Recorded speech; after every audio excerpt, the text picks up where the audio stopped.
Hey, what's up? This is Chosen, and this video is going to be the top 10 sets in the game and who should be wearing them. So let's get into it.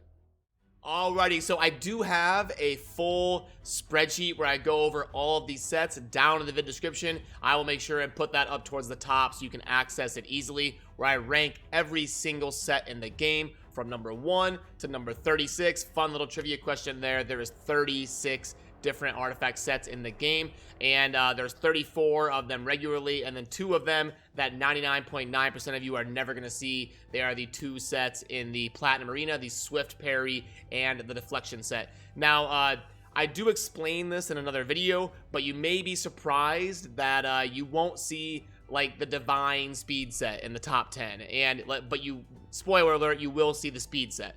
The reason being is the Divine sets are so tough to get that it's harder to make set bonuses out of them when you only have 5 pieces of something as opposed to 45. It's tougher to put together a successful set, so that slides them down the board in my opinion. So that's why you will see a set like Speed in the top 10, but you will not see Divine Speed in the top 10 because it's so much harder to successfully put together a good 2 pieces or 4 pieces in order to take advantage of that set bonus. But without further ado, let's get into this top 10, and we're going to start with number 10 being the Cruel set. The Cruel set drops from the clan boss. That is the only source of attaining it in the game. It is going to be from your daily reward for killing the clan boss and taking it down, getting the chest reward from doing so. Now, you are not guaranteed to get a piece of gear every single day. Some people think you are.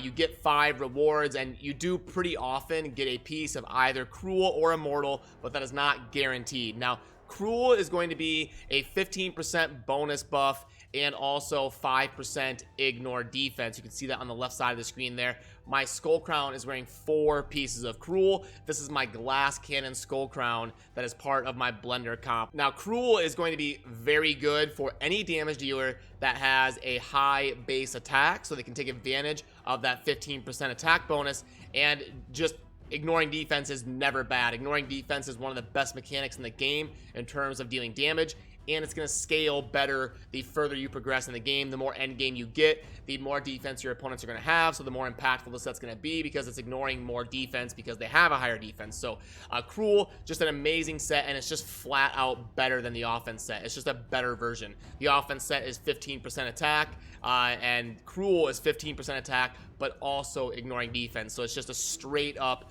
better version of the offense set. Number 9 is going to be the defense set. Now, the defense set is so generally useful because defense champions are thought to be the best in the game. You need a lot of defense in the clan boss, and having defense is never a bad thing. So you're going to want to put the defense set on champions that have a high base defense and get a lot of benefit towards scaling their damage and their toughness by wearing the defense set. So you can see here my Martyr taking advantage of 2 pieces of defense gear. It is just a 15% defense bonus, and it drops in the Ice Golem dungeon. Number 8 is going to be the Savage set, and I'm going to be showcasing my Trunda that I have kitted out in a Savage set. Now, I'm using Trunda with the 0 accuracy, well, not 0 accuracy, but low accuracy version. It's tough to get 0 accuracy, especially when you have Great Hall and just random pieces that kind of roll accuracy as a substat. But this is my lower accuracy nuke Trunda, so obviously I glass her out. I have her in Savage gear, and the Savage gear is going to be a 4-piece set bonus that ignores 25% of enemy defense. So again, similar to Cruel, it's going to scale better towards the end game. The tougher your opponents are, the higher their defense is, the more impactful the set is going to be because you're ignoring a higher percentage of the defense. So it's going to be really good in situations like the arena where a lot of champions are going to have high defense and be very tough, and also somewhere like the Force Keep where the boss of the Force Affinity Potions has very high defense. And one cool thing about the Savage set as opposed to the Cruel set is it does not matter what main stat that champion is based on. The Savage set is going to help damage dealers of either attack, defense, or HP as their main stat because it gives no set bonus in terms of base stat. It is just a flat ignore defense effect. So if you have a damage dealer that is based on defense, HP, or attack, it doesn't matter. The Savage set will help them do a lot more damage no matter what. And you're going to want to put this set on people that do a lot of AoE, people that do damage on every single turn. You don't want to put this on someone like a Battlecazar who spends some of their turns casting the Malice that does healing and poison. You want someone who deals damage every single turn and someone who's going to hit very hard so that they get the most benefit out of getting the Savage set on all of their turns. Number 7 is going to be the Immortal set, which drops from the Clan Boss chest. So that is the 2 Clan Boss sets. You've got Immortal and Cruel. Immortal is just such a great filler set. It's going to be 15% HP while also healing 3% every turn. So an absolutely incredible set for any scenario where you're going to have a lot of turns, like the Clan Boss. You're going to get a lot of value out of the healing, and the higher HP is going to help you live more turns against the Clan Boss. You do need a good blend of defense and HP, so that's something you have to balance in terms of what difficulty Clan Boss you are on. But Immortal is just good in so many different situations. It's a great filler, a 2-piece bonus that's going to help basically any champion. The heals are great. The HP is great for dungeons. If you're using rare champions like Coldheart, you need to keep them alive in dungeons. Having the HP and a little bit of heals is never a bad thing. The Immortal set comes in at number 7. Number 6 is going to be the Immunity set. The Immunity set is going to place an effect on your champion that is a 4-piece set and immune to debuffs for 2 turns. Now, this set has really slid up the board since the 3v3 arena came out. Now, it used to be kind of a niche thing that you saw mostly at the higher tiers of Gold 4 and up into Platinum. Immunity set is very popular, but now with 3v3 arena, we're gonna need to build a lot better arena teams and a lot more of them. So the arena set is much more valuable than it used to be, in my opinion. You're going to want to put it on a champion like Hawkhorn Smashlord, who really needs to get an ability off that will absorb what the enemy does and then cleanse all of the debuffs from your enemies. So Hawkhorn Smashlord is a perfect candidate for the immunity set. There's lots of other champions that are going to be good in immunity. It's mainly an arena set, so it's not going to be good in a clan boss scenario because it's only good for 2 turns. So if you're fighting the clan boss for 30, 40, 50 turns, obviously you're getting almost no value out of the immunity set. So you're gonna want to keep that in mind and use it mainly in the arena, but there are some niche situations where you could get some value out of it in other areas, but it's definitely an arena specialty set, and it drops in the Fire Knight dungeon. Coming in at number 5 is going to be the stun set. Any guesses on who I'm going to showcase when talking about the stun set? I'll give you 3 seconds. 1, 2, 3. Bellower. Bellower is the most infamous champion in terms of wearing the stun set. He is one of the best champions in the game that you can get as a newer player early to mid game in terms of being able to have a lot of AoE carry potential on your account and debuff utility. Bellower is very good in the stun set because he has all abilities that are AoE. You want to put the stun set on champions that definitely have an AoE A1, but also champions that have a lot of AoE, a lot of turns of AoE, which makes Bellower a perfect candidate for it. AoE A1, AoE A2, and AoE A3. So he's constantly slamming his opponents with the stun set, and it is going to be an 18% chance to stun the enemy, and it's going to pair very well with the Mastery Fearsome Presence because that's going to up the chance of the stun proccing. The stun set drops in the Fire Knight dungeon, and something a lot of newer players don't know is that the effect of the stun set, that 18% chance to stun, is actually completely separate from that champion's accuracy rating. So you can have a very low accuracy rating and still get a lot of value out of the stun set. It is so generally useful. It's going to be good basically anywhere but the clan boss. Obviously you can't stun the clan boss, but it's going to be good in any other scenario. The arena, the campaign, the dungeons, anywhere. Faction Wars, it's an absolutely amazing general set, and you're going to get a lot of use out of it almost everywhere. Moving on to number 4, I'm going to touch on the shield set. It is similar to the stun set in terms of being good basically everywhere in the game except for the clan boss. Stun and shield have that in common. They're going to be good almost everywhere. But obviously when something has either it can't happen or it's like the immunity set where it's only the first couple turns, you're not going to want to take that set to a clan boss scenario. But shield, so I'm showcasing my Xavia, and the reason my Xavia is wearing a shield set is because my Fire Knight team features 3 people that have a high risk of dying: Xavia, Cold Art, and Allure.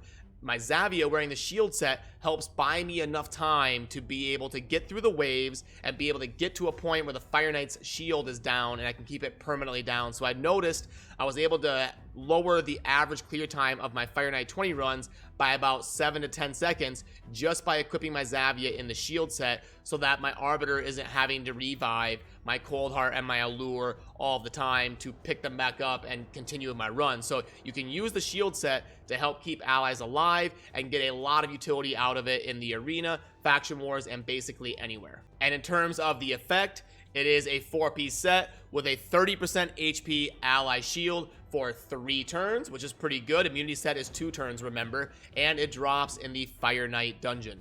Coming in at number 3 is going to be the Relentless set, and I'll give you 3 seconds to guess who am I going to feature with the Relentless set. 3, 2, 1. Rotos. He's probably the most notorious champion to be featured in the Relentless set. It's going to be great on him. It's going to be great on anybody who either gets a lot of utility out of their A1 or gets a lot of utility out of cycling through their turns a lot quicker, and it's very generally useful. There really aren't a whole lot of champions that aren't going to benefit from taking an extra turn, so you can't really go wrong in giving someone Relentless gear, but it's definitely better on some champions than others. Like, it's way better on Rotos than it's going to be on someone who has a lot of their value tied into like an A3 with a high cooldown with a pretty bad A1. You definitely want to put it on a champion that has a high impact A1. In terms of the effect for the Relentless set, it's going to be an 18% chance to grant an extra turn. So basically an 18% chance that the champion will take a turn and then just immediately go again without the opponent getting a chance to slide in anywhere. They're just going to take 2 turns, and it can happen over and over and over again. I've seen scenarios where my Rotos will go like 4 or 5 turns straight just from proccing Relentless set. So it can go over and over and over. It's just how lucky you're going to get with that 18% proccing. But it is worth noting that the Relentless set can be very tough to get a hold of. The only way that I have seen in terms of earning it in the game is by doing very well in tournaments. So like we see right now, there is a Dragon tournament going on. I will pop this up really quick here and show you kind of how you're going to get your Relentless gear typically. So at the top end of these tournament groups, you will see that there is usually a 6-piece set of Relentless gear. Sometimes they will scale it down to like 3rd place, getting a 4-piece set or something. But that's what makes it tough to get a hold of Relentless gear. It is very high valued. Plarium knows it's very good. It's very good gear. It's a very high rated set. So that's what they use as motivation for people to finish high in tournaments. So if you want to get a hold of Relentless gear, you're going to have to save up and prepare to grind pretty hard to finish highly ranked in tournaments. But now we're going to move into the top 2 sets, in my opinion, and we're going to go where else. This is why the Dragon's Lair is the most famous dungeon to grind. It is because it drops speed and lifesteal. Now, lifesteal coming in at number 2 and speed coming in at number 1. The reason being is for an early to mid-game player, lifesteal is paramount. When you're not going to have those god tier supports, you're going to need to be able to sustain. You're not able to speed farm things. You're going to be doing dungeon runs in 4, 5, 6 minutes. Over a battle that's that long, you need to be able to sustain. So the lifesteal set is going to be amazing for you.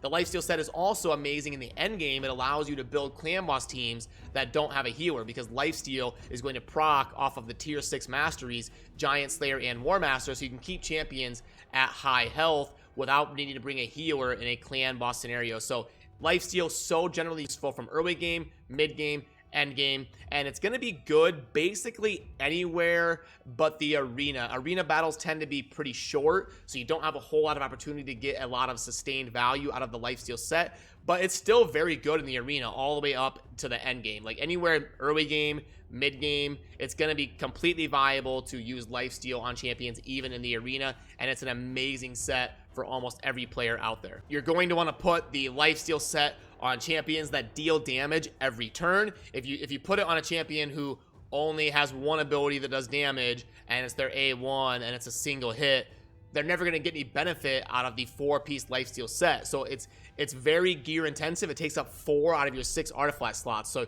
you're going to want to put it on somebody who's dealing damage every turn to be able to heal themselves. And lifesteal pairs very well with defense, because high defense. So someone like a Tyrell, someone who deals damage based on defense, is going to do very well in the Lifesteal set, because with high defense, their hit points are tougher to remove, and then when they deal damage, they're still healing the same amount, whether it's based on defense, attack, or HP. So the Lifesteal set pairs very well with high defense, using people that scale with defense like Tyrell, or people that are wearing like a flat stat defense ring. Having good defense is certainly pairs well with Lifesteal.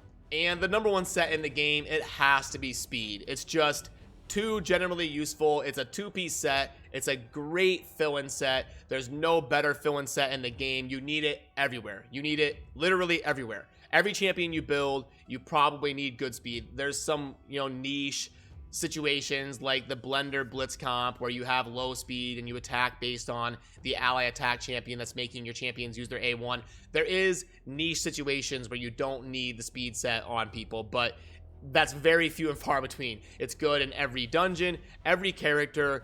Filling in, you wear like a very popular option in the early game for like people who start Kale or whatever starter you use, to be honest, is to wear 4-piece Lifesteal with 2-piece speed. That's a very popular early to mid game setup. And yeah, it's literally good everywhere. You can actually attain it. That's why I have it ranked number 1 instead of Divine Speed. Divine Speed, it's too tough to get a hold of enough pieces to be able to have some options in terms of filling sets. That's not the case with Speed Gear, and that's why grinding the Dragon is so sought after and so popular. It's why it's the most popular dungeon, is because you need those high speed arena teams and you need a ton of speed gear. There's really no other choice at number 1, in my opinion. It's gotta be the speed set. But yeah, that's gonna do it for this video. The top 10 sets in my opinion, and kind of a little discussion about who should wear them and all of that. So this is that spreadsheet that I was talking about that I will have in the vid description, that I keep up to date and kind of shuffle these sets around. Like I said, I recently slid the immunity set way up the board because of 3v3 arena coming out, and you're gonna need a lot more immunity gear, and when you need more of it, it's more valuable. So again, we're gonna go number 10 Cruel, number 9 Defense, number 8 Savage, number 7 Immortal, 6 Immunity, 5 Stun, 4 Shield, 3 Relentless, 2 Lifesteal, and number 1 Speed. So as always with these, I really enjoy reading your input. Let me know where you thought I was right, where I was wrong, and that's how we all kind of learn together. I do my best to read through the comments, even if I'm not responding to them all specifically. I do read about 90% of them when I go through and kind of check on what people are saying. So yeah, as always, thank you for watching. Have a good rest of your day. Peace.